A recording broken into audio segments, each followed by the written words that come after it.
Barry, do you remember that time in high school when you first had sex with a woman? Do you remember when you stuck it in and blew your load too quick? It was me, Barry, and the nanosecond before you penetrated her, I jerked you off to completion.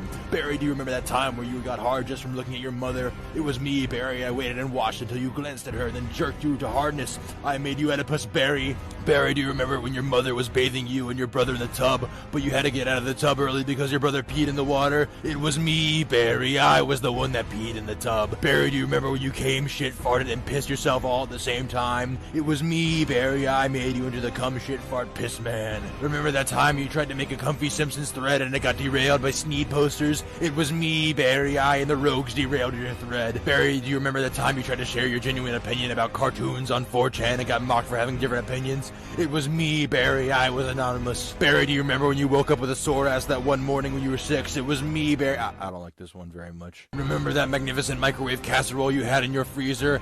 The one you were anticipating to taste for weeks when it blew up while you left it unattended? That was me, Barry, I blew up the casserole. Barry, do you remember the time the chair was thrown? It was me, Barry, I threw the chair. Barry, do you remember that time when you were 16 and fucked your sister in the dark because you thought she was unconscious? It was me, Barry, I was your sister.